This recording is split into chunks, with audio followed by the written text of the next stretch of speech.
Radio Luxembourg, and if you could get it, is AFN, the Armed Forces Network. Every Burton's Tailors, they had a dance floor. Would you not mix with the rockers? Oh no, not in those days. We were mods. Our whole lifestyle, our whole culture was completely different. There were a group of us, and it was actually quite a large group.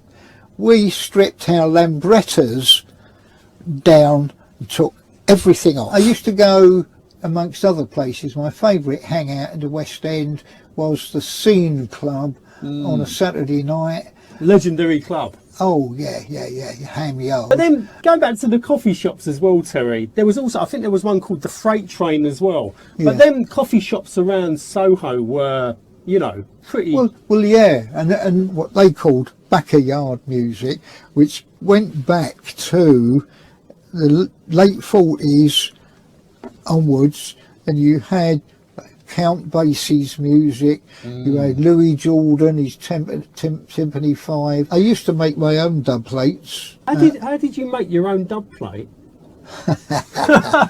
So you was obviously in the legendary Prince Melody, you know, I was Prince Melody then. Jar Shaka? Shaka, yeah. I actually did a regular weekly gig with him. What was Shaka like? He's a legend. Oh, big R.I.P. to Jar Shaka. He was a legend to me. I think Duke Vin was around, I think it was 1955. That's Duke right. Vin, and you had Duke Vin and Count Suckle. That's it, yeah. We looked up to people like that. Speakers were red with gold lettering. Wow. Prince Melody, and then underneath, the Sound of Zion. I was known as, and in fact I DJ'd as, the Soul, S-O-U-L, Survivor. And I used to buy them originally at 6 old pence per record. And I ended up with thousands. You know, up north, you know, they was massive into that soul sound in the late 60s. Massive, yeah. Once the police got outside, they reformed, but 400 people, 350 out of my audience ran out and chased after them.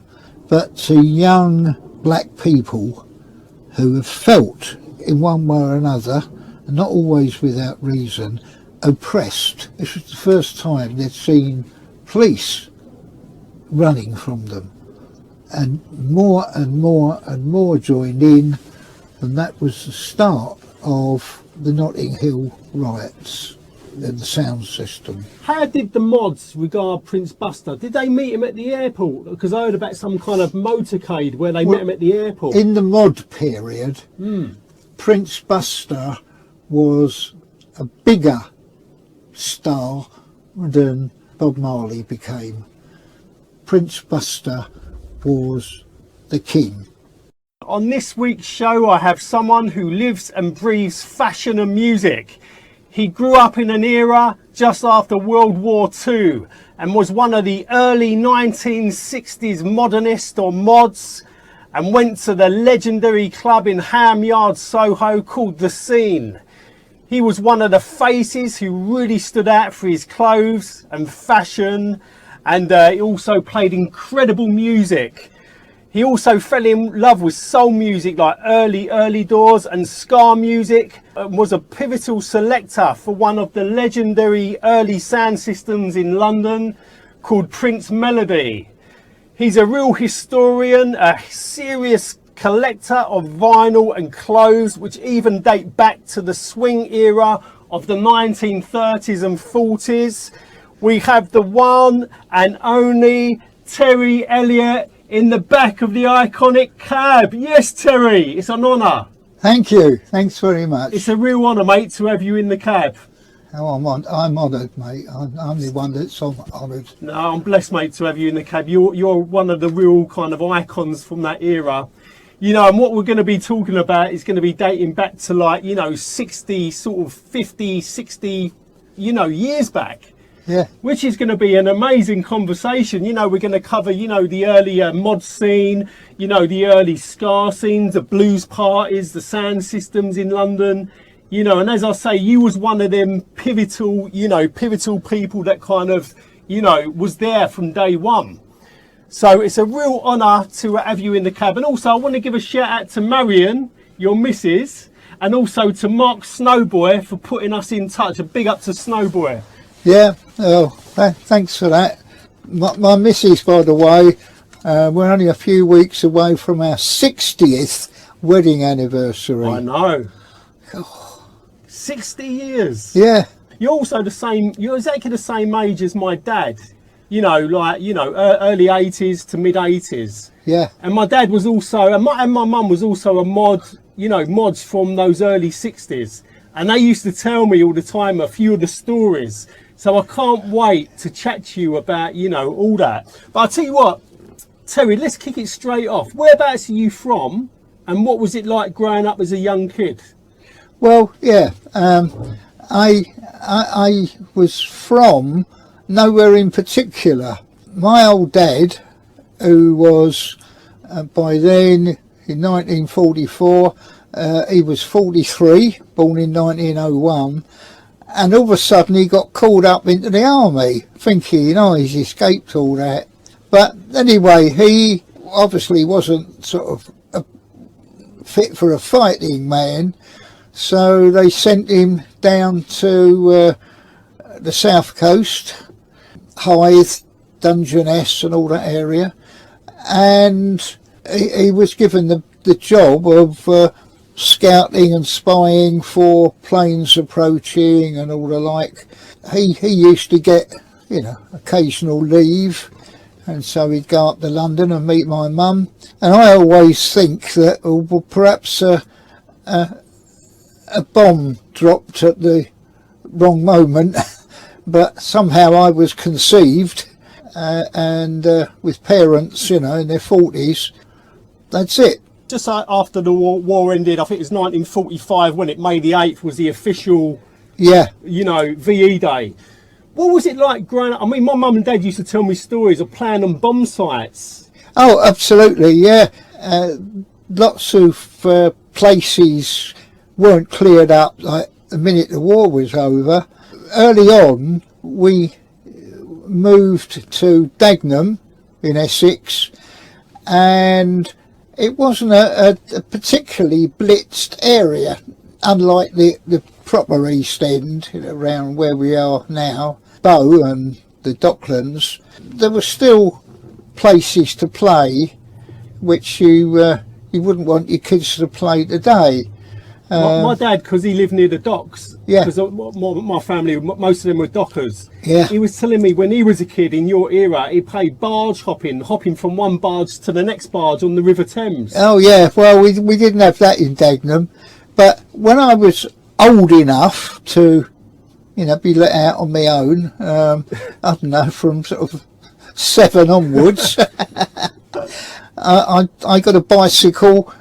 We used to, me and a couple of friends from school, we used to cycle as much as 8-10 miles, and our favourite place was, it's now called the Weald something, South Weald Park, something like that, but it was you know, an open grassed area which had been taken over by the army, and we discovered in a very deep trench a Bren gun carrier, you know, a tracked piece of equipment which had gone down there, couldn't get back out, and they hadn't got round to clearing it, and so our place, our camp, was a World War II Bren gun carrier. Wow. I think that may be why since then I've had a big interest in wartime and wartime vehicles and the like. And back then, you know, clothes and food was rationed. Oh yeah.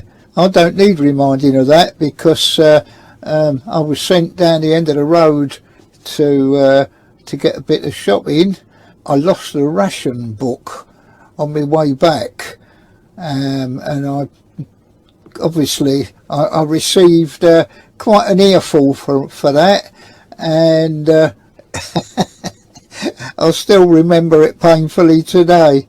And this is kind of a time as well, Terry, where once again, this is stories from my mum and dad. They was telling me about, you know, there'd be a tin bath in your house. Oh, yeah. So maybe once a month or whatever it was, you'd have a bath in a tin bath. What was interesting, I was lucky in that our family was moved to a council house in Dagenham, which then was a quite new estate, and we had a proper bath fitted in. But my dad was a twin, and in my younger years I spent a lot of time, all my school holidays and other things, with my dad's twin, Aunt Ruby, and she lived in Finsbury Park. Now, that was, a pre-war building that you had to have a tin bath hanging out the back, and boil the warm water in the kettle on the stove. She had 2 daughters and me, and because I was the youngest one and the interloper, we all shared the same water. So you ended up being last in? And I was the last in. Yeah, same with my dad. He was the last in because he had like brothers and 4 sisters. Yeah, well, that was it. That's how a lot of my growing up was with Aunt Ruby, sharing the bath water. Oh no, that's how it was, wasn't it, mate? Do you remember as well, a lot of the houses back then as well, they also had outside toilets? Yep, that's true. In fact, the house I live in now, just down the road from where we're sitting, that had an outside toilet. It was built in 1923. The only way it was modernised was when we moved in 48 years ago, and they actually built like a wooden wall around it, so it became an indoor toilet. So what my mum and dad was always also telling me, they'd eat a thing called bread and dripping. Bread and dripping, we still have it. You still have it? Oh, we still have it, and there's a bowl of dripping sitting in our fridge because we had lamb for dinner the other day, and one of the best bits about having a lamb dinner is the dripping, or a piece of beef. Yeah, oh lovely. We have it on toast these days. You got me a bit hungry sitting here. I might have to come back for a bit of bread and dripping. Oh. But what, Terry, also back then, how was you listening to music? Was there a wireless? Yeah, but it was an old valve wireless, which you could get sometimes, and other times it would whistle and squeak. And living at home with my parents, it was interesting for the time, but it wasn't the sort of a thing I'd love doing until, of course, the pirate radio stations came into view. The only thing we could listen to before they started up really was Radio Luxembourg, and if you could get it, is AFN, the Armed Forces Network. And there you'd hear American music, jazz, whatever. Is that the first time you was hearing that style of music? Yeah, pretty much. So that was quite a pivotal point for you. Oh yeah. That was quite a big moment for you. Yeah. That's when you really fell in love with the music. Yeah. First time I fell in love with anything really, or anybody. And I want to touch on the Teddy Boys as well, because the Teddy Boys were like the first kind of subculture just after World War II in the early 1950s.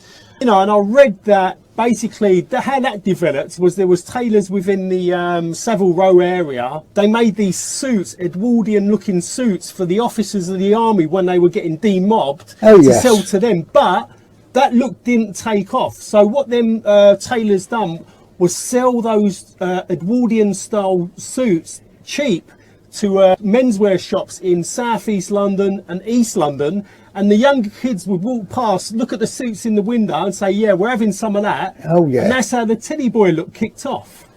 Yeah, yeah. I mean, I've got friends on the music scene who are still alive, several who've passed recently, I suppose, who were original teddy boys from the 50s. And yeah, it became popular, but like everything, there were factions within factions, and that often led to punch-ups, violence, and gave the teddy boy image a bad vibe. You know, it was sort of seen as they were all hooligans. Well, I did read that there was an incident, and when one of the newspapers, I think it might have been Daily Express or one of them, they reported it in the paper, and they called them teddy boys. Yes. Because basically, short for Edward, Edwardian, yeah. Teddy. So that's how the teddy boy term come about. Well, I honestly don't know where the name came from. I mean, I just accepted that they were known as, and they weren't unhappy about, you know, being given a title in a way, if you like. That obviously got shortened to Teds. Yeah. But they look sharp, and also the teddy girls as well. They looked amazing. Oh yeah, yeah. They looked incredible. I just done an interview with Mark Baxter. Big up to Mark Baxter. And we was talking, you know, about the teddy boy era, and it's incredible. You know, so I've been looking at some of the photographs from that era, and they looked absolutely incredible. Them teddy girls and the teddy boys looked amazing. Oh yeah, yeah. I mean, the girls that were sort of seriously into it, they dressed as smart as the guys. And, you know, had tailored suits, but with skirts rather than drain pipes. Yeah, that's right. And some would wear boating hats and umbrellas. Yeah, oh yeah. Stylish umbrellas. If you were a teddy girl, you had to carry an umbrella. I mean, that was... But it was a stylish umbrella, wasn't it? You weren't dressed properly unless you had your umbrella. Yeah. But just after the teddy boy era, you know, you had the mods and the rockers in the early 60s. Yep. Which kicked off in London. When was it that you become a modernist or a mod? Early 60s. 62 at the latest, 61. Wow, so you was there from day well, early on, yeah. I picked up on the sort of R&B style of music when and I still don't know why I did it, but I went to a dance in the East End in Hackney, as where many of these places were, in a dance hall above Burton's Tailors. Every Burton's Tailors, they had either a pool hall or a dance hall. And I saw a group called the Pretty Things.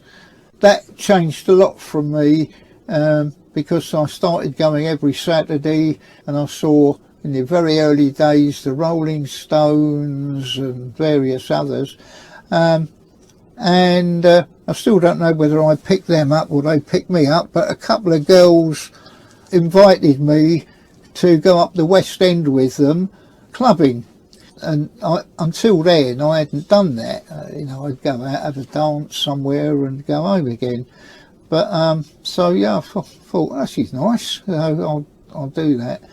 And we went to the West End, Soho, and we went to a club called La Discotheque. It's an all-nighter. It got itself a bad reputation because in the corners they had beds that, you know, if you were a bit knackered you could lay down, or a bit romantic you could lay down, and it's say no more. And I was introduced to that whole Soho environment, really. So too, Soho, you know, back then, you know, it was buzzing, you know, it was full of soul and culture. It was in full swing in the 60s. you know, what was Soho like? I mean, obviously you had your red light districts and all that, but Yeah. it must have been the place where people would flock to for, like, you know, music and style. Oh, well, everybody did. And I think one of the good things about it is it was a magnet to Americans who were in the forces, all right, from the air bases and other places.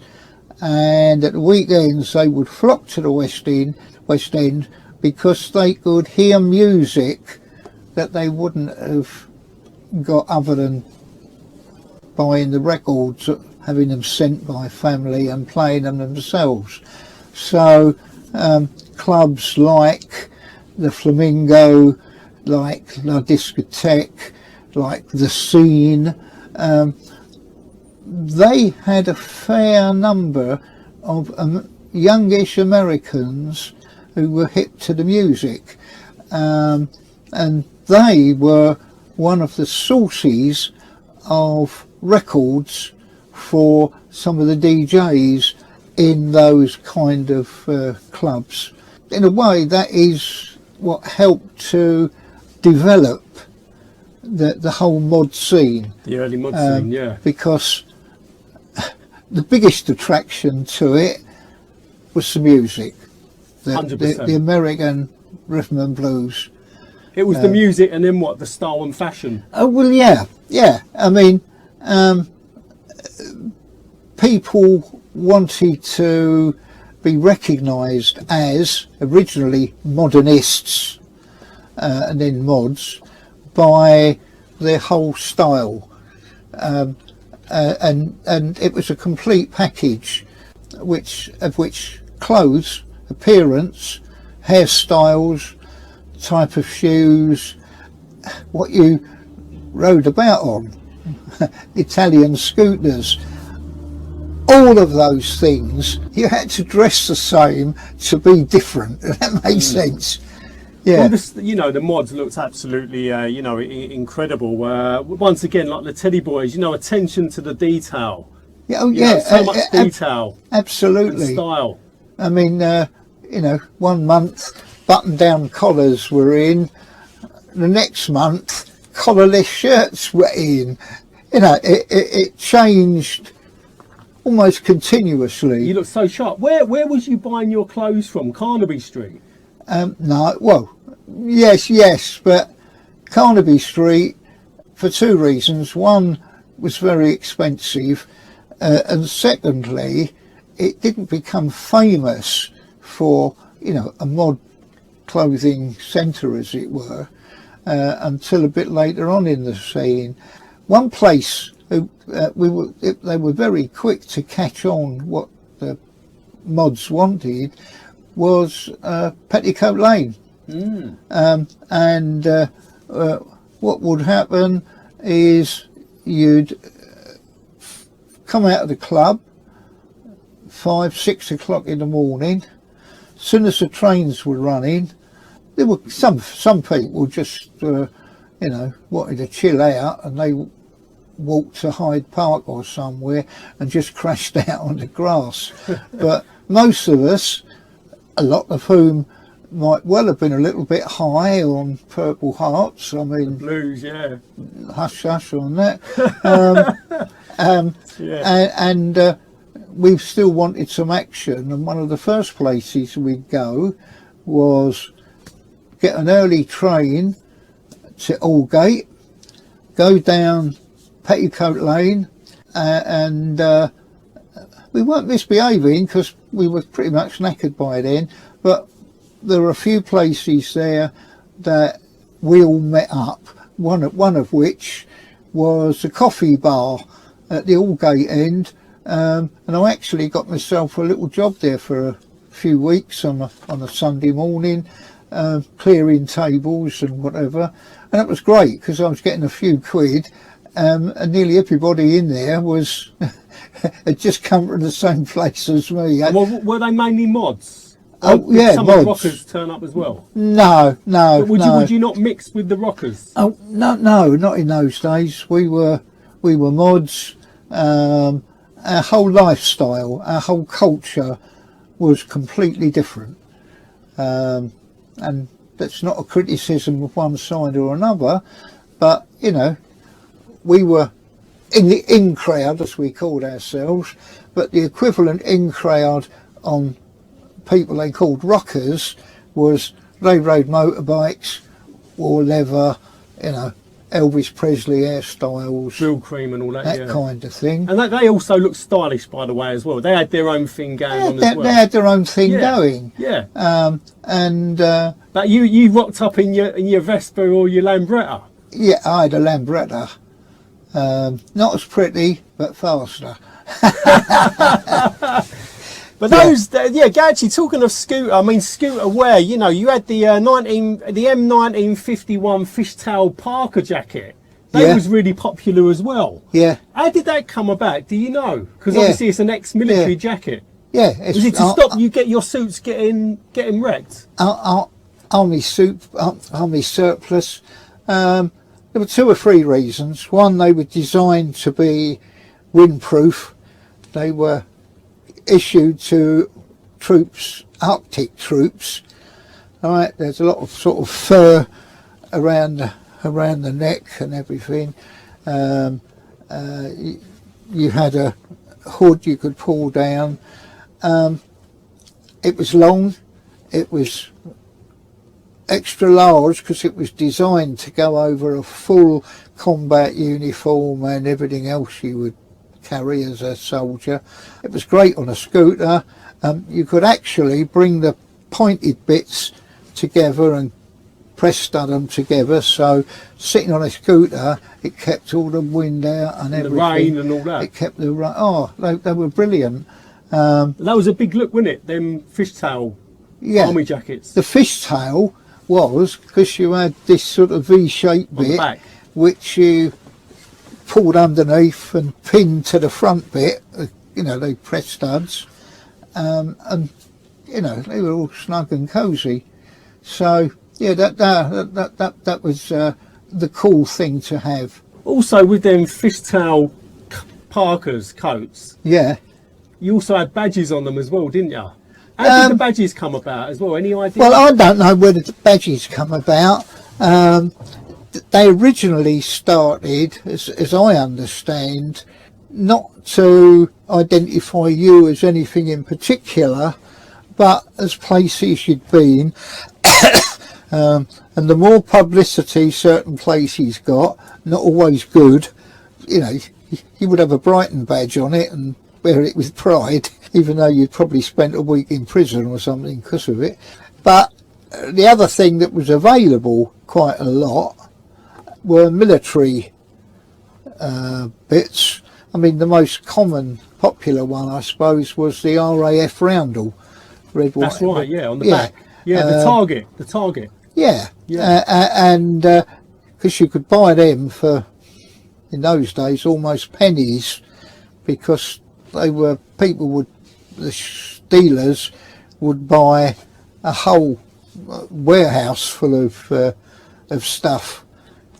Uniforms and other things. So and also another thing about the scooters as well, you know, they looked incredible. They also had the mirrors on them and the fox's tail as well, hanging off. I think it was off the aerial. An aerial, yeah. Well, the answer is yes, they did, and it was part of the, you know, looking cool. If you could have 15 mirrors and 12 headlights, you were the nuts. You was one of the ace faces. Well, not necessarily, because that wasn't confined to, but largely a thing of the Vespa owners fraternity. There are a lot of people, you know, did their Lambrettas up in that way, but I didn't want to join that. There were a group of us, and it was actually quite a large group. We stripped our Lambrettas down and took everything off. Not our clothes, but we took the leg shields off and the big windscreens. They were the first to go anyway. Why did you do that? Why did you do that? Because a bit different. It was different, but more particularly it was about speed. Ah, right. We took the bit more streamlined. The metal covers over the engine, chuck them away, and eventually we got our Lambrettas down to the bare minimum, a skeleton. So it's a lot lighter as well. Oh, a hell of a lot lighter. Not so necessarily good in the bad weather or whatever, but they were so much lighter. Where we could, we managed to tinker with the engines, tweak it up a bit. Yeah, so we got as many revs out the thing as we could before blowing them up, and Wasn't the term for it a hairdryer? People used to call them hairdryers back in the day. I don't know. Yeah. Yeah, I know. The guys used to use hairdryers, the mods, to get a certain shape and style.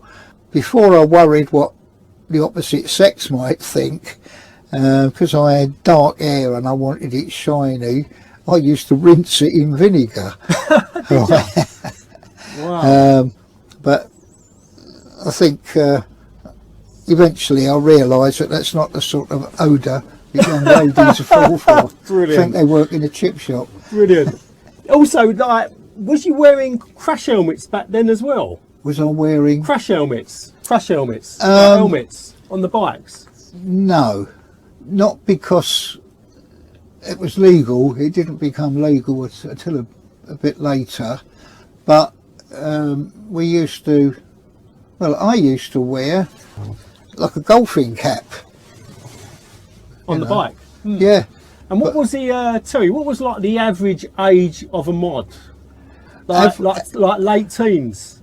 No. Well, early on it was, yeah. It was when youngsters had got a job and been in it long enough to earn a few bob, or, and I've got to admit, in a few cases where they find certain ways of getting money, and that was it. They were their own people, and at that stage some of it had to do with their upbringing and background and what their brothers and sisters did, but you either decided that you were going to go in the direction of the mods. We thought we had a greater sense of belonging, fashion and style, clean cut and whatever, but that was just certain people went that way. Other people went in other directions, and then other people, what we used to call the nerdy people, they were super intelligent, well educated, and they didn't want to know any about this. They had a different life to lead. But yeah, there was nothing that drove people in a particular way other than peer influence and family influence. That had a big effect. And was there a real unity within mod culture? Like, would you all stick together, or could it also kick off with other mods? Not normally. Mods weren't as sort of totally clean living and clean cut and peaceful as their image tried to show. Yeah, it was this artificially created animosity between mods and rockers that started you can't trust the mods any more than the rockers to be peaceful. But before that, most of the aggravation between mods was over, the usual things, girls in the first instance. Mainly over girls. Yeah. And so on. Usually is, isn't it? But they didn't spread. There wasn't, except in one or two areas, there wasn't this geographical thing that has persisted all the way through. You know, now you have to worry, you know, where you come from. Yeah, what postcode you're in, isn't it? Yeah. Yeah. When did you, Terry, when did you start collecting and playing records? Well, I used to go, amongst other places, my favourite hangout in the West End was the Scene Club on a Saturday night. Legendary club. Oh, yeah, Ham Yard. And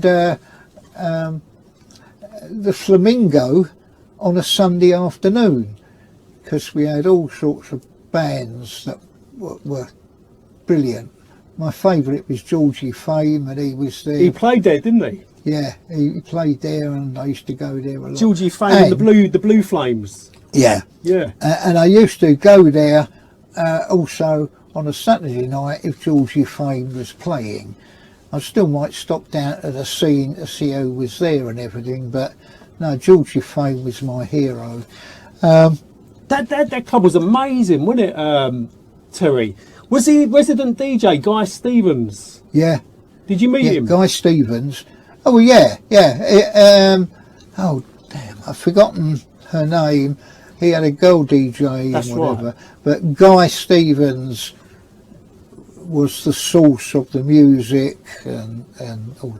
And he set up and worked with a record label called Sue, S-U-E, which started because they were releasing American records under the Sue label, but then they started picking up minor labels and really, apart from Motown when it emerged, Sue was the label for the best music, The go-to music. and that's how I met my missus, basically. Well, I didn't meet her in that way. I stuck with her, and it leads on to answering your question about how did I start. I didn't have any records. I had a pile of 78s that my brother left behind when he left home, and that was the only sort of music that I could control. The rest of it, as I said earlier, came from originally Radio Luxembourg and then the pirate radio stations. I met this girl and had a couple of dances with her, and I met her again in this coffee bar in the West End. Sorry, So Anne's Coffee. We used to go down to the Coffee Anne. Yeah, that was only a short walk away. Dark lighting, down a staircase. Did you go there before or after? Whenever we felt like it. That's the truth of the matter, is sometimes you just wanted to spend a bit of time with a friend or friends that was out of the hustle and bustle of the popular clubs. Sometimes we would go there because it was too early to get a train. Yeah, those kind of reasons. But yeah, we met down Petticoat Lane. She invited me home to meet her mum. Cut a long story short, within a few months we were married. I mean, it was and it's lasted a long time. 60 What year years. was that? 65. Same as my mum and dad. Yeah. 60 years next year. They're both still with us. So Well, this is our 60th this year. Yep. wow, that's incredible. September. That's incredible. Now I spoke to Marion as well. I can tell that you two, it's pretty special. I like to think so. Yeah. No, she's great, and also an original mod as well. Yes. But then going back to the coffee shops as well, Terry. There was also, I think there was one called the Freight Train as well. Yeah. But then coffee shops around Soho were, pretty. Well, yeah, and they date much earlier than the mod scene or whatever. Coffee shops were the places to go for we called them beatniks, many of whom became modernists rather, but it goes back to that kind of period where the music came from jukeboxes or whatever. It also goes back to the origins of teddy boys and then rockers, because they met at their own little convenient places. They had their own spots as well. Didn't cost you a lot of money. You know, all you did is fed the jukebox, which was aimed at the regular sort of clientele. Yeah. The Scene Club, when was this? Was this early 60s? The Scene? Yeah, 62, 3. And what music was they playing? Like soul, early ska, blues, R&B? Yes. Wow. So you was playing that style of music early doors? Yeah. Through radio, I began to pick up on the kind of music I liked. So that sort of led me in the direction of becoming a mod. I discovered that Marion, she wouldn't own up to it, had become a super mod. What is that? What's a super mod? Well, I've never heard of that term. No, I've just created it. Brilliant. I've got to say something in this that will make it safe for me to go home. To go home and have your bread and dripping. Yeah. Brilliant. But genuinely, she loved the music that Guy Stevens introduced, and she set up a deal with a record dealer on the housing estate that she lived to have every record issued by the Sue UK label. Wow. As it came out. Wow. And because they weren't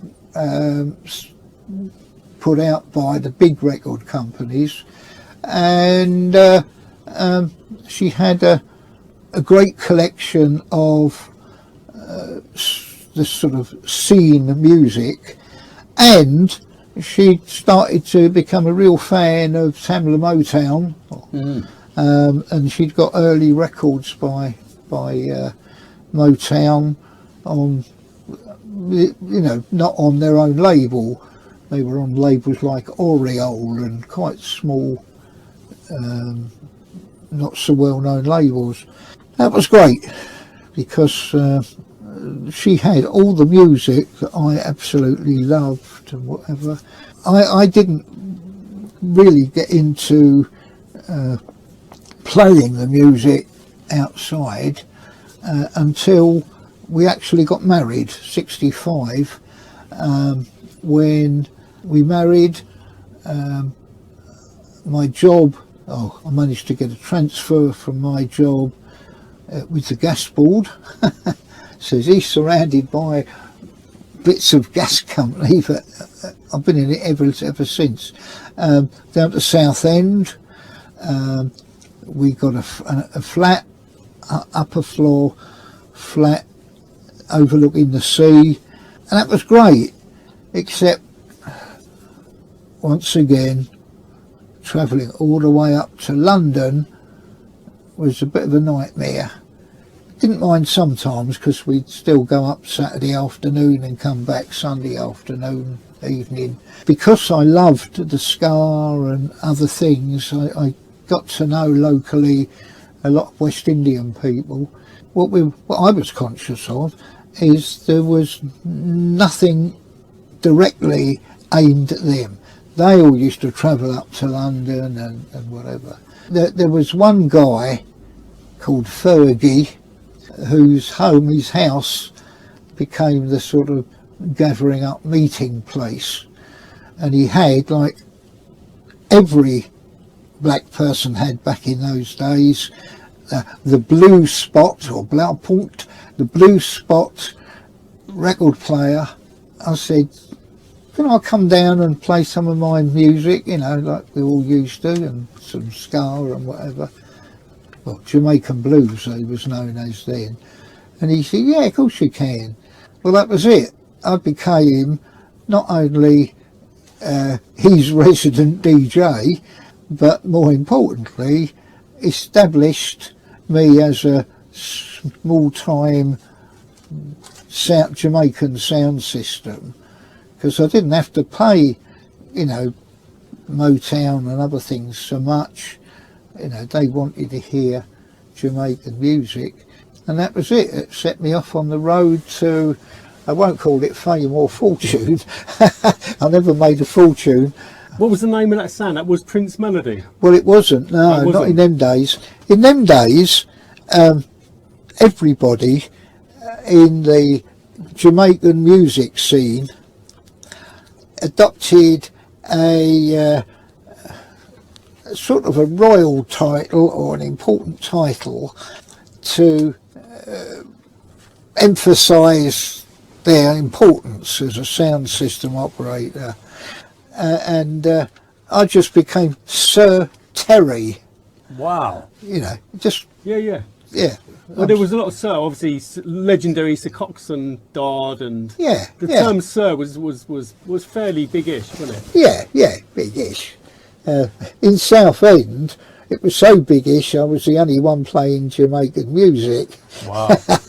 Really? Was there blues parties in Southend and over that neck of the woods as well, like blues parties going off?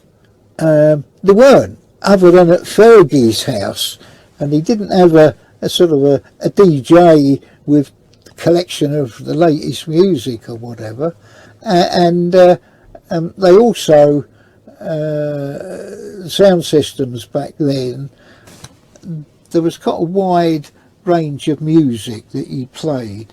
There was ska, people come to call it blue beat because of the main label that issued it over here. Jamaican blues, the older crowd called it Jamaican blues. Yeah, there was soul music, but principally from the southern states, and the reason is that the only way you could listen to that music was to string up a radio aerial probably the length of your washing line or the whole garden or whatever, or if you had a neighbour who also wanted it, you know, you stretch it between, and listen on shortwave to the biggest radio stations pumping music out from New Orleans and that kind of location. That was what people, particularly in America, but people generally in Jamaica could manage to get and listen to. So there was American R&B, but of a certain kind, and then big band jazz and jive music, I suppose, from the 40s. And what people wanted, the older people, they wanted backyard music. They wanted to hear what they'd grown up with, what they'd learned to dance to, and it had this quite broad mix of stuff. Whereas the younger people, they just wanted to hear the latest sound from the latest Jamaican heartthrob, and you know, it was a different thing. So we had this situation where you'd play in somebody's house, you'd set up and start playing at 6 o'clock in the evening. You didn't expect to stop playing until perhaps even 8 or 9 in the morning, but the earlier part of the set, up until about midnight, it was young people, they wanted the latest version of this and whatever. Come around midnight, the actual environment changed a lot, because many, you know, even in the mid-60s, going on towards the end of the 60s, a lot of West Indian people worked on the buses, on the underground. Nurses. Nurses were in hospitals, and there were a sort of a range of those kind of public service jobs And part of the reason, of course, that they were encouraged to come over here on the Windrush, etc. When they finished, the trains usually stopped running about 12:30 or whatever, and the buses similar. They would turn up wherever the blues party was, or house blues. Most of them still in their uniform.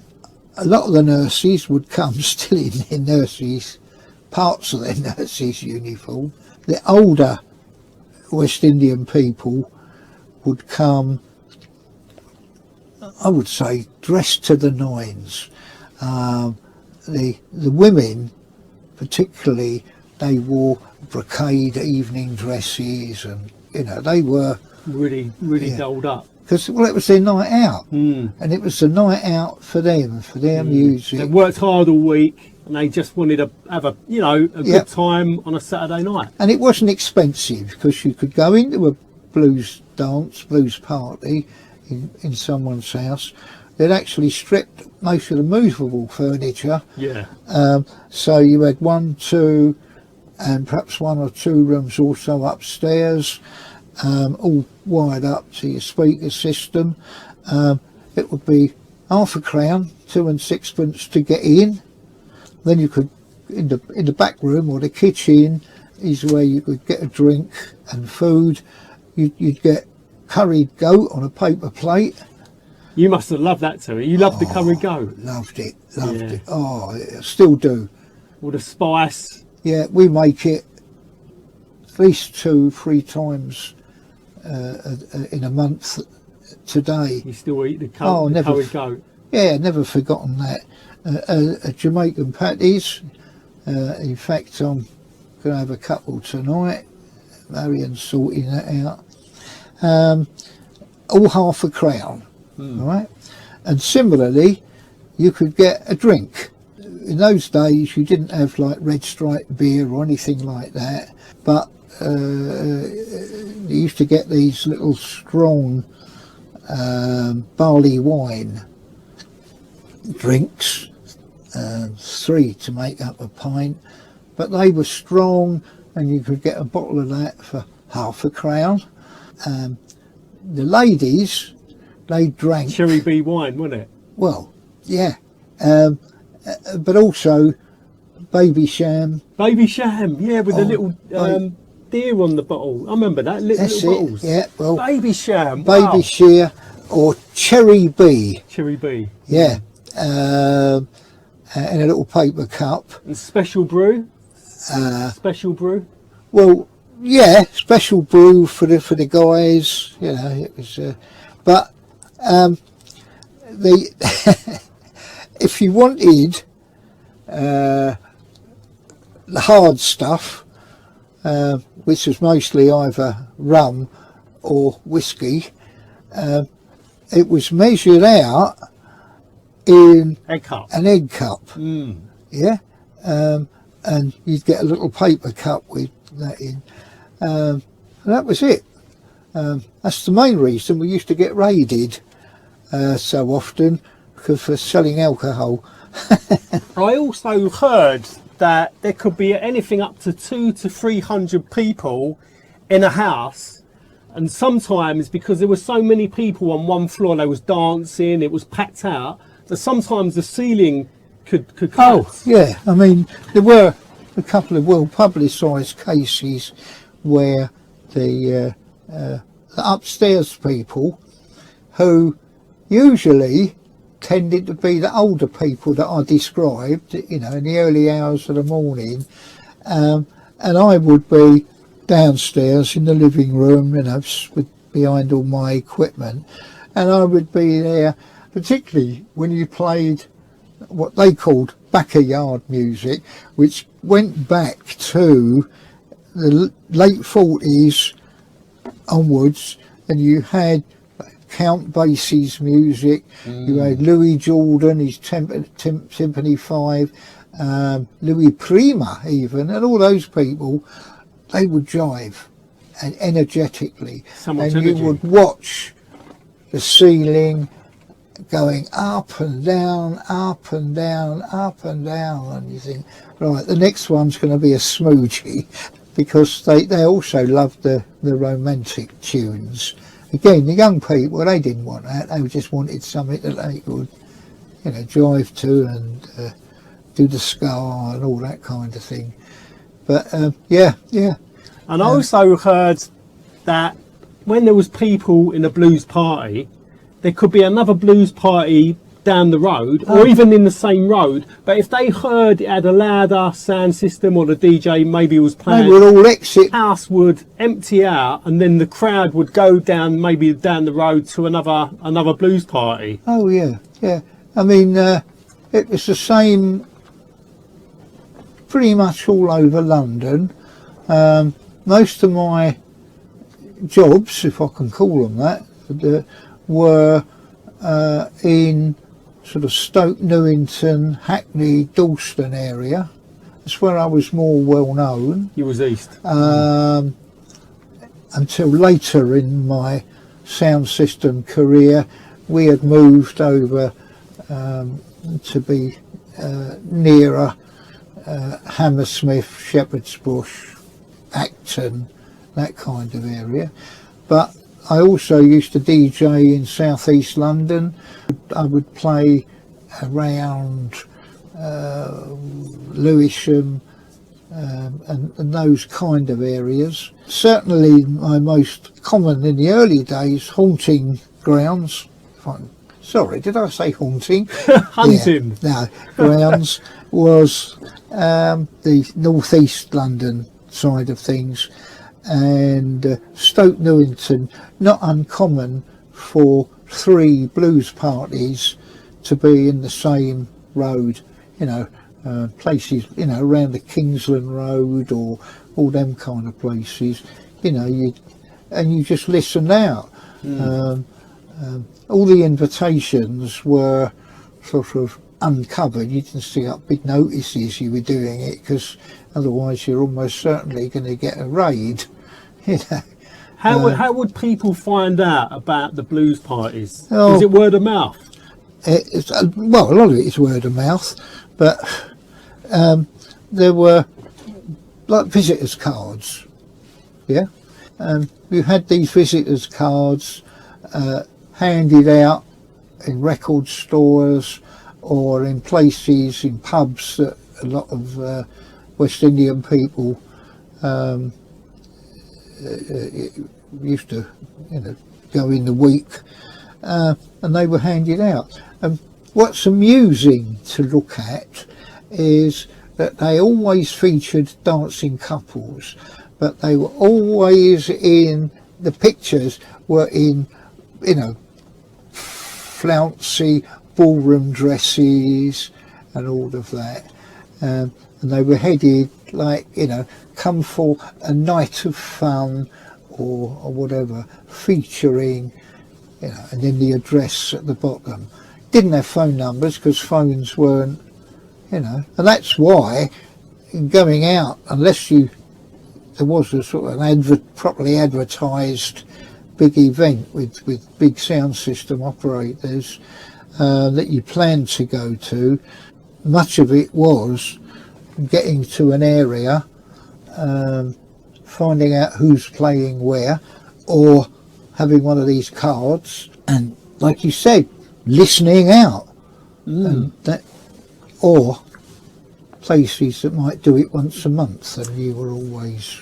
And was you a selector? Did you call yourself a selector or a DJ? No. I was the selector. I was obviously the operator. So, you know, I provided the equipment, set it all up with help. I decided what was going to be played. And that had 2 advantages.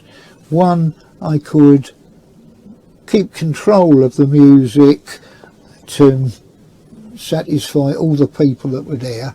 You know, I wasn't an 18-year-old who just wanted to play, you know, the latest records from JA, ignoring the people you got there. But I ensured that every record went back into its original sleeve and was put in a place where I knew I would find it, in a big case full of records, which meant less mucking about when I came to the next gig, but more importantly, the records retained a significant value, particularly the pre-release records that I got from Jamaica, with just a white label or whatever. I sold a number a few years ago. I had my second episode of cancer, and I didn't know how long I'd last or anything, and my records, my Jamaican records, which had been sitting carefully stored for nearly 40 years, I thought, well, they're worth a few quid, let's just sell them, some of them, not all. The value was actually quite incredible. But, well, they're like gold dust now. They're like gold dust. Well, yeah. What were some of those? Can you remember some of them early reggae tunes or the labels? Yeah. Studio One, Cox and Dodds label, and the associated ones were the most sought after, the most valuable, and to a large extent still are. Not only was his own name on one set of labels, Coxon, Studio One was the name he generally gave to his business. As I said, they were really valuable. But to come in an original sleeve and not all scratched or whatever, that when there were records 30 years ago, 25 years ago, were selling at £80 to £100 a piece. Today is stupid money. But my reason for selling was I didn't know how long I'd got, and I could have made a lot of money if I just have sold a select few. And for the top money, you can't just flood the market. But I put the word around, and the one I had about 700 records, and I ended up selling them to a guy who was in Jamaica at the time, Jamaican record dealer. He flew over in 2 days. I got 20,000 US dollars, which is not bad for 700 records. When I know that if I just took my time and sold them a bit at a time, I could have got 100,000 dollars.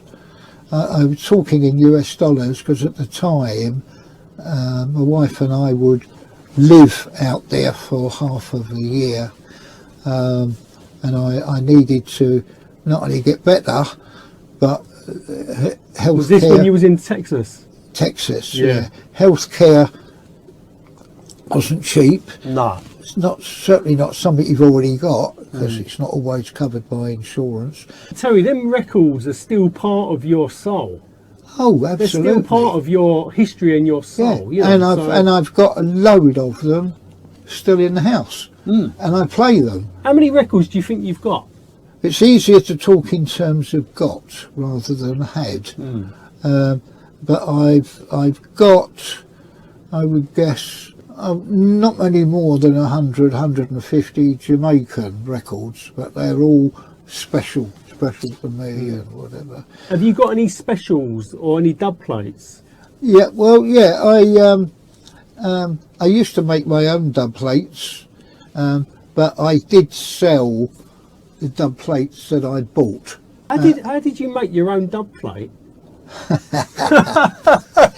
Wow. This was incredible, right? We would sit around, that's myself, a guy called Danny Shirley, who was related to Roy Shirley, the well-known Jamaican toaster. Danny Shirley and my other friend David, who knew a bit about how tape recorders work. Say that much. And I had a whole pile of the BBC records, LPs, for sound effects. Everything from space to wartime to, you know, riots. And then all we did, I mean, I was the sort of creative one, if you can call it that. David used the recording equipment. And basically, in those days, it was a 2-channel, so you could actually record in stereo if you wanted, but you could also record both sides. So we had 4 separate channels. And David, with a bit of fiddling, he this is so funny, he would separate the 2 channels on each side and set things up so he could record on all 4 channels. He recorded something on a channel, he fed it into another speaker, which then had an output attached to it, which fed into the next channel. And when you'd done what you wanted to do with that, you just turned the tape around and you could do the same.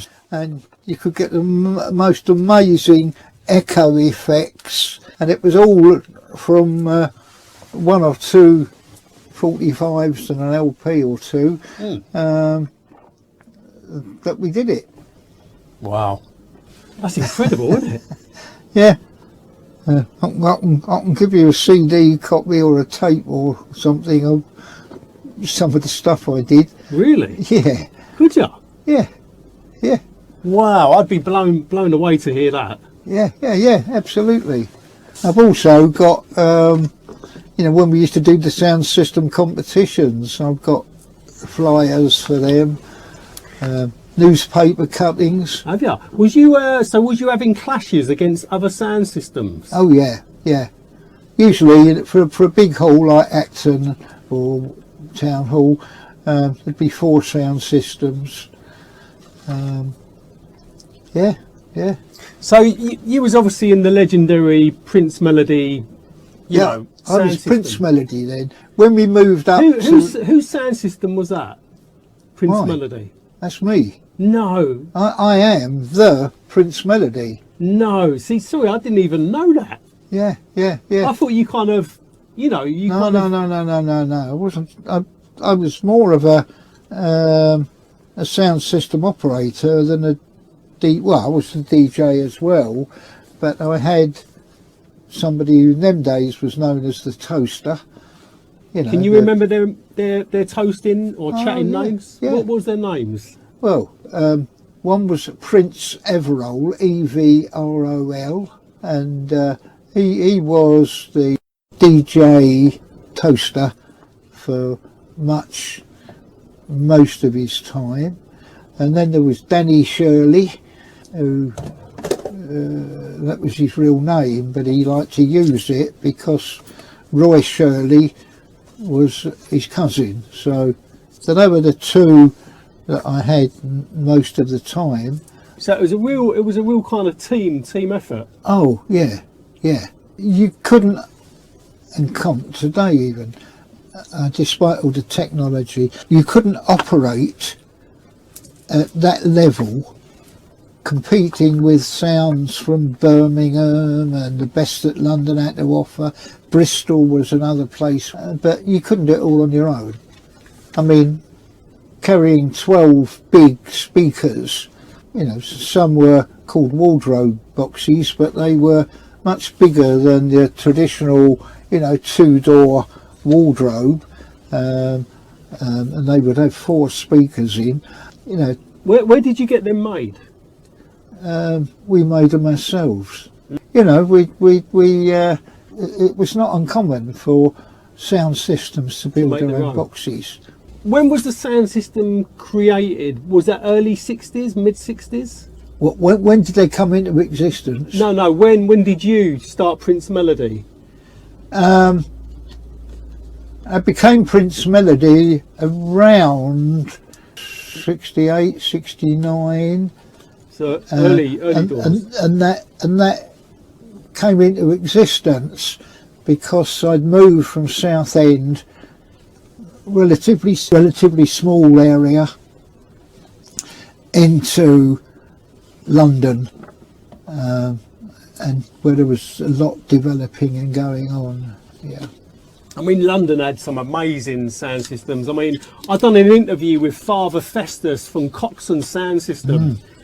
Them reggae guys were like on another level. They knew, like Father Festus, when I interviewed him, big shout out to Father Festus, he knew every single little equalizer band and their builder, you know, creating some of the sounds were unbelievable. Yeah. Incredible. They knew that sound system inside out. Yeah. Well, we were a bit like that. We didn't have enormous money to throw at it. In the early days especially, to say it was touch and go whether you actually ended up getting paid for the gig that you did. I mean, house blues, you'd have some guy on the door taking all the gate money, if I can call it that. You suddenly realise that he'd cleared off at 3 o'clock in the morning when the punters started coming, you know, not so many were coming in, and he put the whole lot in his pocket and buggered off. The top sound would get 200, 300 quid, a lot of money in them days. But the bigger sounds that had the bigger following invariably won, you know, that. Who were some of those bigger sounds? You just mentioned Coxon, but earlier. Jar Shaka. Pardon? Jar Shaka. Shaka, yeah. I actually did a regular weekly gig with him. Wow, where was that? His sound in Fulham. Townmead Road, Fulham. In a school, or an old school building. What was Shaka like? He's a legend. Oh, and big R.I.P. to Jar Shaka. He was a legend to me, you know, and to a lot of it. But I had the pleasure of being accepted by him, and you know, we had a really good harmonious relationship. Once a week, great. A big R.I.P. to Jar Shaka. Yeah, absolutely. I spent so many years playing with him. I lost half my memory. In fact, I lost it all once, and it all had to come back. Well, I'm not being funny, Terry. You're doing incredible. Oh well, yeah. You're doing incredible. Somebody with half a brain. Nah, you're doing amazing. Yeah, but it was Fat Man was one sound system. Fat Man. Count Shelley. Duke Vin was the first. I think Duke Vin was the first reggae sound system, you know, in London. Yeah. I think Duke Vin was around. I think it was 1955. That's Duke right. Vin, and you had Duke Vin and Count Suckle. That's it. Yeah, we looked up to people like that. You know, I could never claim to be one of the first, other than I was one of the first totally white English people to run a Jamaican sound system and run it as a Jamaican, as that it would be. You know, I wasn't coming in with sort of modern equipment and, you know, the kind of DJ styly that you would get with white DJs. I mean, I surrounded myself with, I say Jamaican people who worked with me, but I need to be clear. What was slightly different between Jamaica and London in the early days is that the audiences and the people who loved to hear you play and everything weren't just Jamaican. They were Bajan people from Barbados, they were Grenadian people, referred to often by Jamaicans as Small Island people. yeah. But, you know, we had a very mixed. In fact, one of the best and busiest weekly gigs we had was at something called the Caribbean Overseas Association, the COA, in Acton. And that was actually originally started off as a Grenadian social club, but you know, it became, and I had every Sunday afternoon, early evening for quite a while. And so you were playing not just for them, you were playing calypso, soca, which is Trinidad music, you know, from a bit later, and so on. And you were also playing the American records that were popular in different parts of the Caribbean totally. So that was a bit of a difference between the sound systems that came from Jamaica and you know, were aimed at that largely younger groups of Jamaican people. But as I said, the older people, what they wanted was backyard music, what they in their youth listened to, danced to. As I said, that included a lot of American music. Was you really embraced by the Jamaicans as well? Did they, you know, they respect you? Well, yes, they did.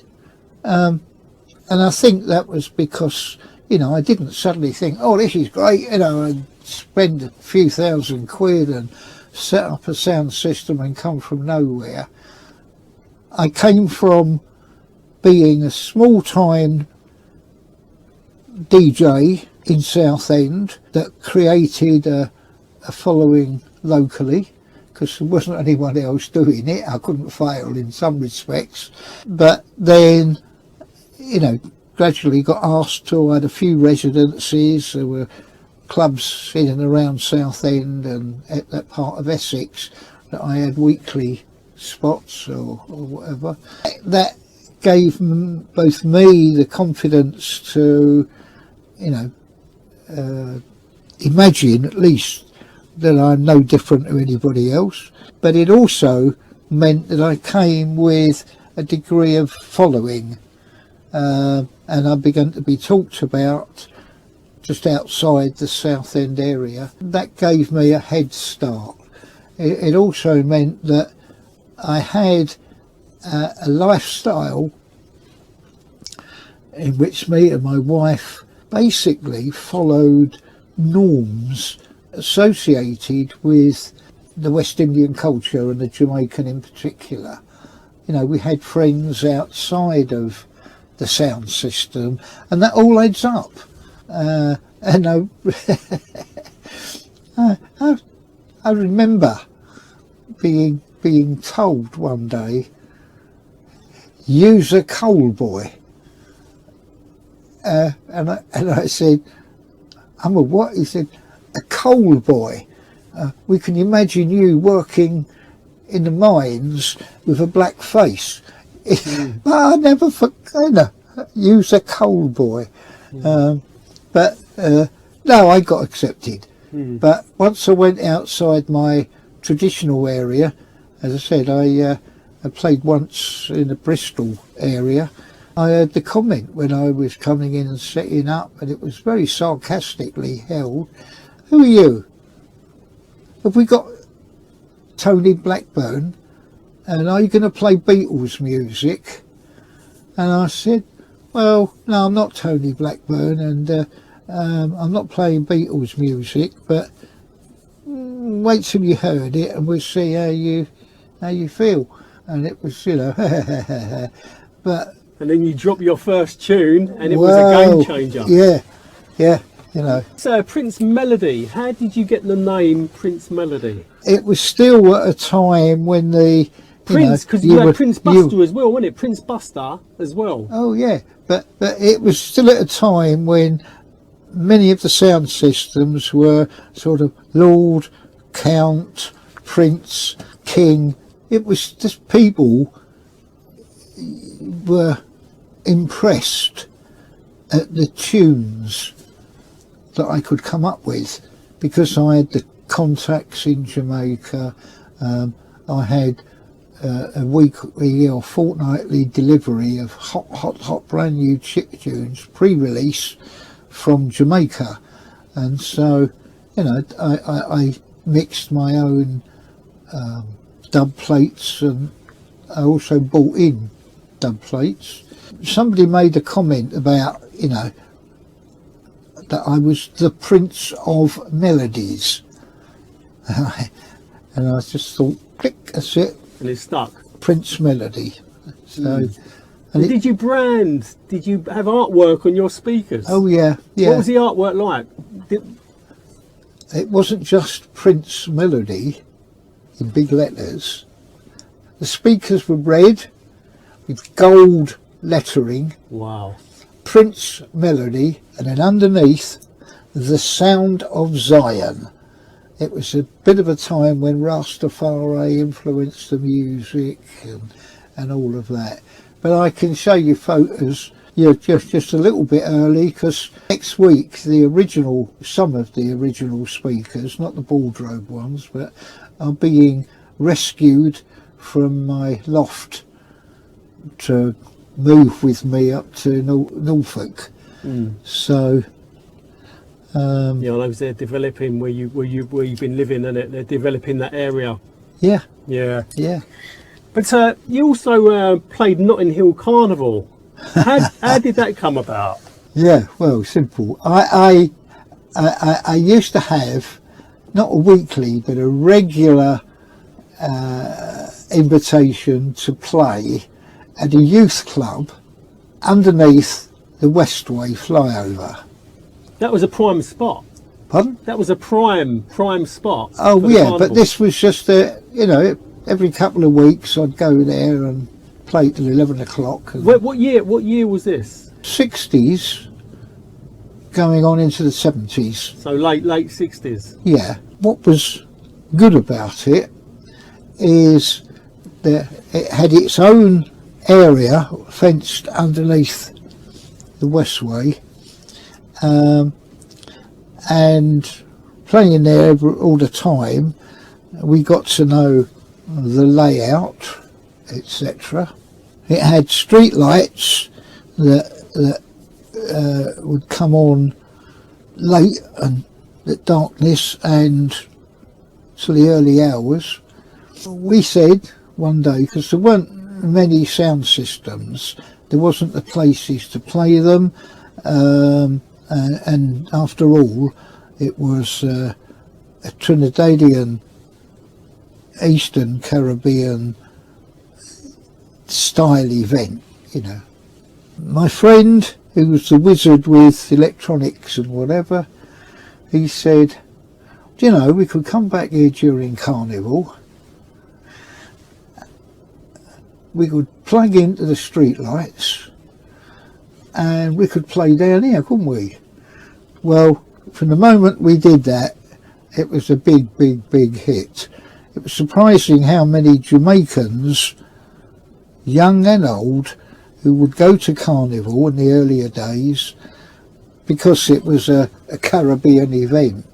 But the fact there was a sound system, and I'd invited the first year, Danny Shirley invited his well-known family member Roy to DJ with us and whatever.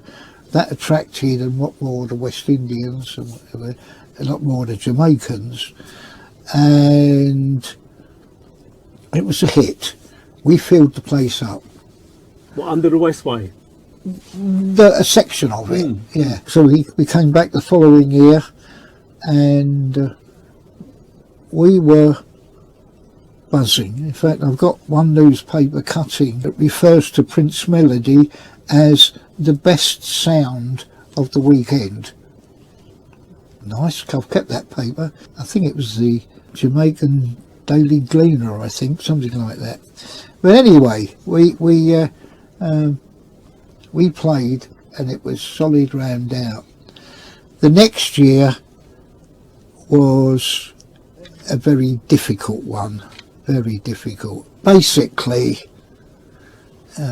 we were a massive crowd, filled to capacity, hemmed in by one reasonably sized entrance, but fencing around four sides, and there was a big fuss because we started to get gangs roaming around Carnival, pickpocketing and holding people up, and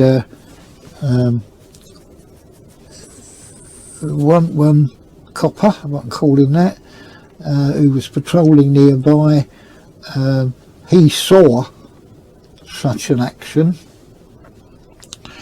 Instead of radioing for help as such, he immediately, "Oi, you, I saw that," and whatever.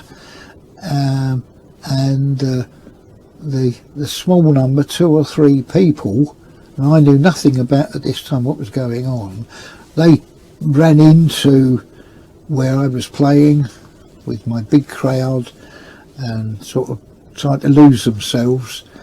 And this one copper, he came charging in and tried to follow them. He knew what they were wearing and whatever.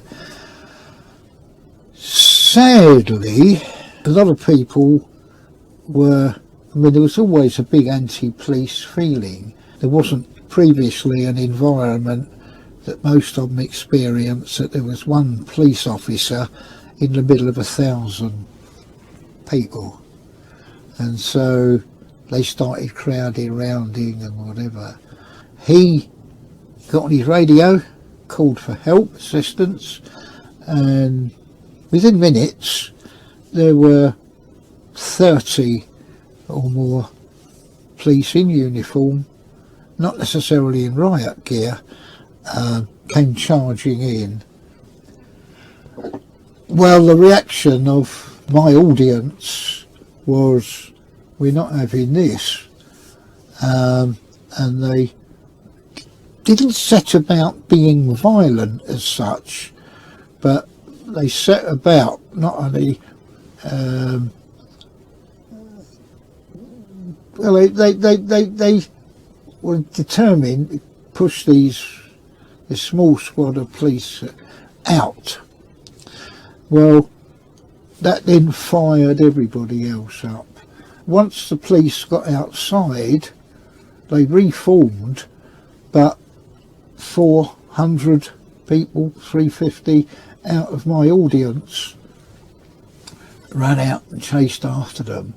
And so the police, using wisdom on their part, they turned tail and they ran towards Portobello Road, where the police were based, a bit off the side.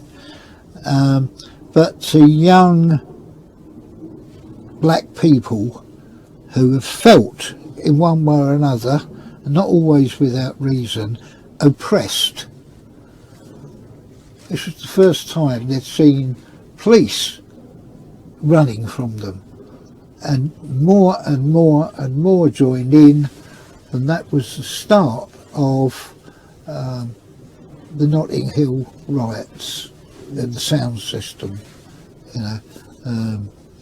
That's something, I'm not proud of it, but I was interviewed on the radio for, I've got a large number of, not a large number, but I've got a number of press photographs that were taken showing, not me thank God, but showing where it actually happened and whatever. Things being picked up, bricks and bottles and whatever, thrown at the police.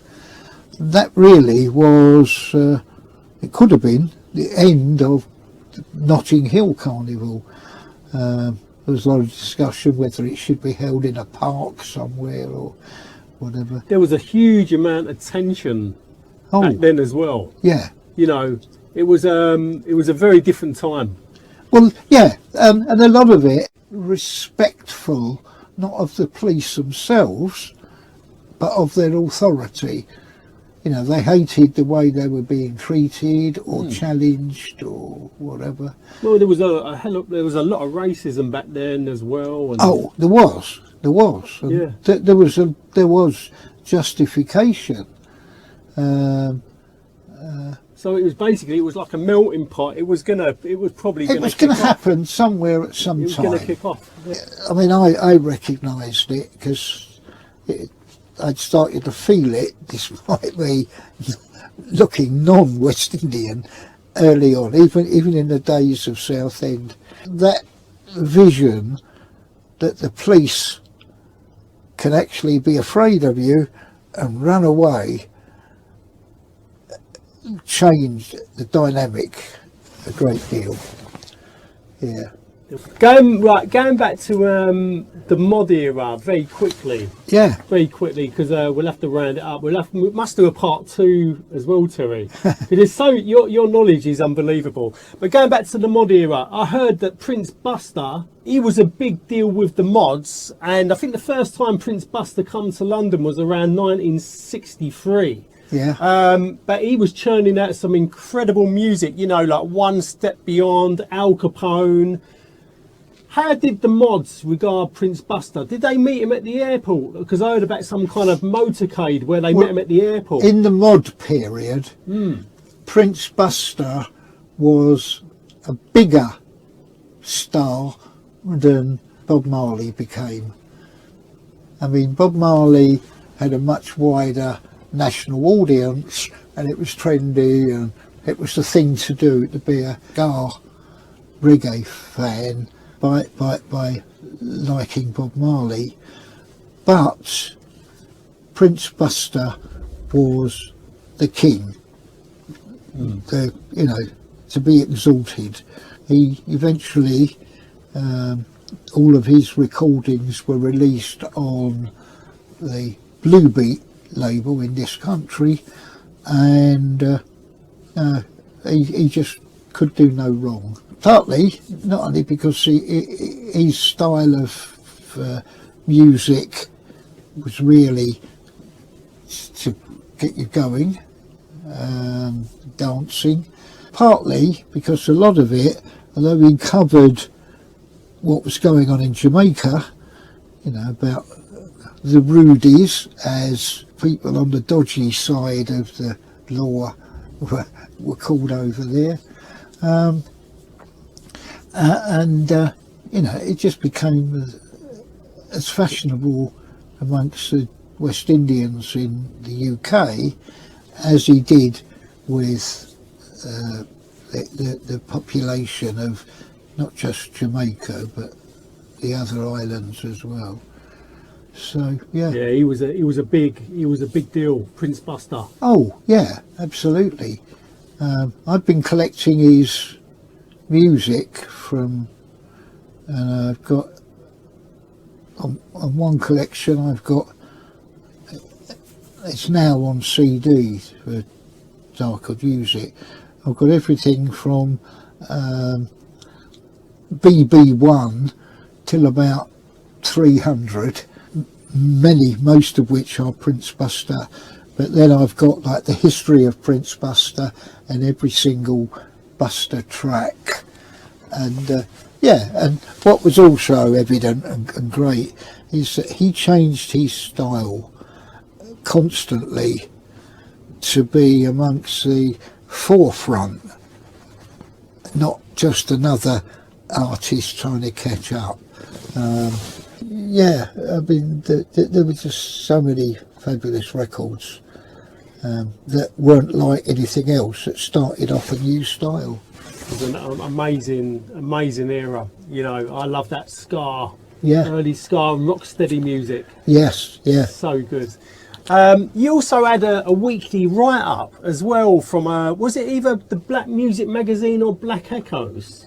No, well, it wasn't a weekly write-up as such, but I did get mentioned quite often, and I've kept some of these. There was a write-up after the Notting Hill bust-up, as I will call it, that said something like, you know, things weren't very peaceful for people who could claim to be followers of the Rastafari religion, or words to that effect. But they inserted in there Prince melody, the best sound of the weekend. I got one in one of the Jamaican magazines which described the 100 best dub recordings, and number one was a track by King Tubby, and the guy who wrote it, I've got that at home, he said,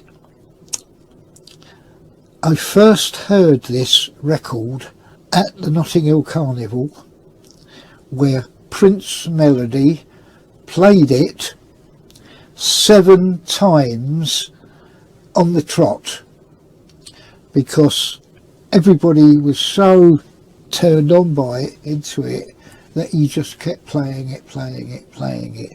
He said, and that became and still is my favourite ever dub record. It's by King Tubby.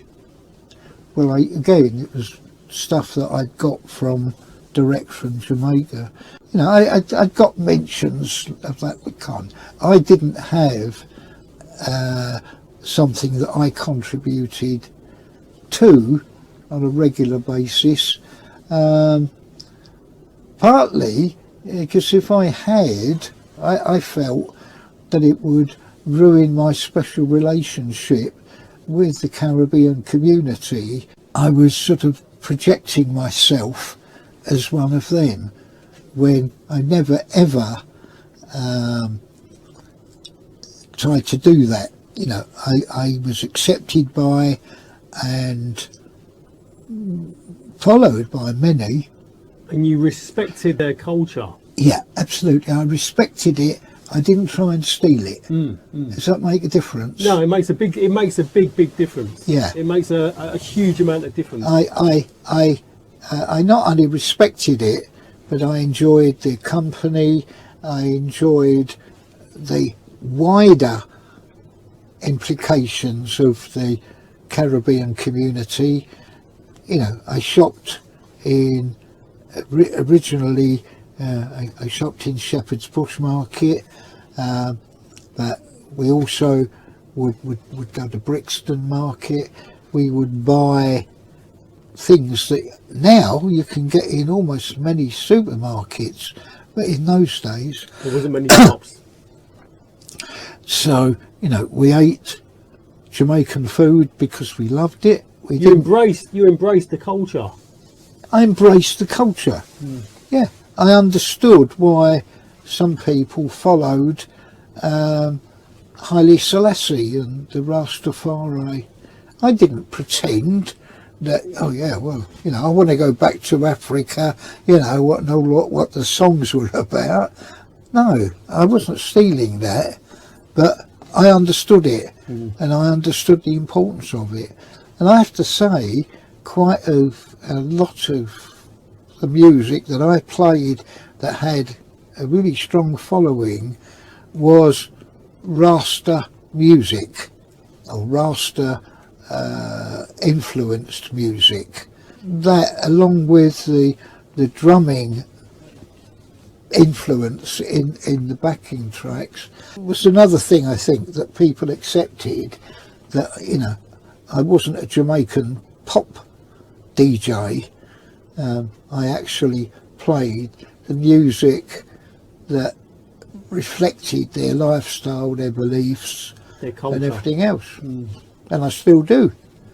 That's incredible. I'll tell you what, let's end it on this kind of style of music now very quickly, the soul music. Yeah. Because I know you was there early doors when the soul music was hitting the streets of the UK. You know, you was there from what, day one? Early doors, yeah. Early doors. Well, the earliness was as soon as I followed these two girls from Stoke Newington to the West End, and I heard the music you wouldn't get anywhere else, and I have to say, very rarely heard outside London. A lot of which created the following that we all know now people call Northern Soul. And it wasn't Northern, unless it was some of the northern states in America. It was soul, definitely, very unique, but it was stuff that I picked up through the Jamaican sound system. We had lots of the Stax label music, the very early Motown, when it was only available over here on the Oriole label. A lot of those kind of records I'd already collected and was playing, and I was known as, and in fact I DJ'd as, the Soul, S-O-U-L, Survivor. So how did you get that name? I came up with it. Yeah. You know, I got interviewed in another magazine article all those years ago, and they said something like, how long do you think you'll still be DJing like this? And I said, well, silly question really, forever. Okay, well, here we are, and that was 50 years ago. I'm still here, I'm still DJing, although not so much. When did you start buying the soul music? Was that what, mid-60s? Oh yes, yeah. My wife used to buy it from 62, I suppose, except for the fact that when we married, because we were only together 8 months before we got married, from then on I paid for it. And still do. I might have to edit that bit out. Marion, if you're watching this, well, you won't be, because I might edit it out. I might keep it in, I don't know. I don't mind. We 90% plus we share the same music taste. I know you do, yeah. I know. But I was going to say, there was a record shop in Deptford in the late 60s called Soul City, which then moved to like the West End or the Covent Garden area, owned by a guy called Dave Godin, I think. Yep. And it was out of that shop where the actual term Northern Soul came from, because it was something to do with what the football crowds from up north coming down to his record shop, yeah. Soul City, and buying the, and they were so big into it and they loved it so much. Yeah, oh yeah. Did you ever go into Soul City? No. The reason is that I used to shop in Shepherd's Bush. Down the road was also Coxon's record store, which is some of the best Jamaican music. I would also go into soul music shops over that side of London, and a little bit over towards the northeast. But so I could get what I wanted, but a lot of my soul music again was American labels. There was one shop in particular in Balham that I would buy originally soul music 45s by the 100, and in the end I was buying sometimes 1,000 because this guy used to import American blues and rhythm and blues and soul music by the 1,000 from distributors, so that when a record had gone off of its peak, he would buy them for peanuts, literally, and ship them over, and then he would go through them in his basement, and he would sell the performers and the artists that he knew upstairs, but everything else, many of which were unsold promotional records by people who never heard of in this country, whatever. And I used to buy them originally at 6 old pence per record, and I ended up with thousands. They weren't all brilliant or whatever, but many of them were, and despite the fact that I've sold thousands of them, I've still got several thousand original 45 records of people that are unknown. And it's not uncommon. The reason I haven't sold them anymore, I just haven't had the time with illness and other things to actually go through and value them, particularly as if there isn't a basis for valuation. But I've sold some, you know, 100 quid plus each, and then I knew I was giving them away. But going back to Northern Soul, yeah, you know, up north, you know, they was massive into that soul sound in the late 60s. Massive, yeah. You had like legendary clubs like the Twisted Wheel in Manchester, Wigan Casino, the Blackpool Mecca. You know, they got into, you know, they got into this soul music in a huge way. I mean, you know, it must have been amazing up north, what was going on up there. It was, and they needed something that they didn't have.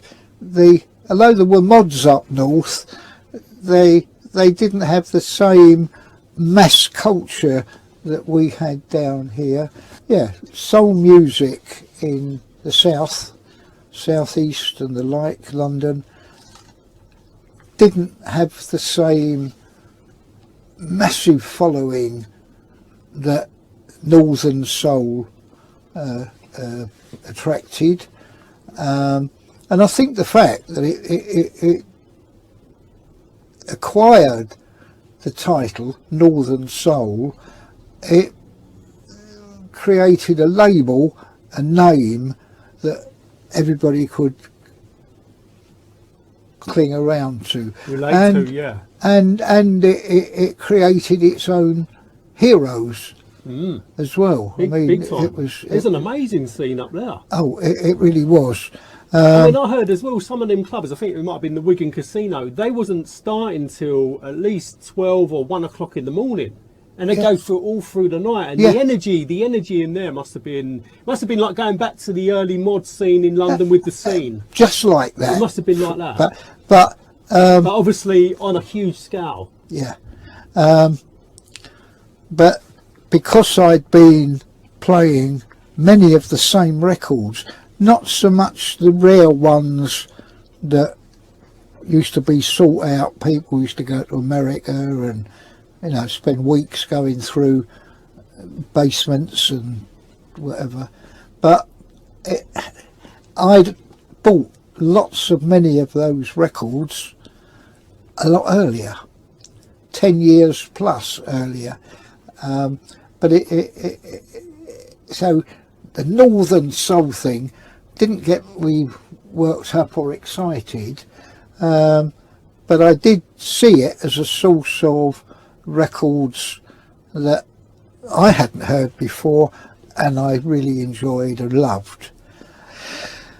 My son, who's in his 40s now, you know, he learned about Northern Soul 20 years ago or something, and he loved the music and still does, and I was able to surprise him when he was like, oh, it's this record, and I'd sort of go, I want me a minute, and then I'd pick up you mean this one?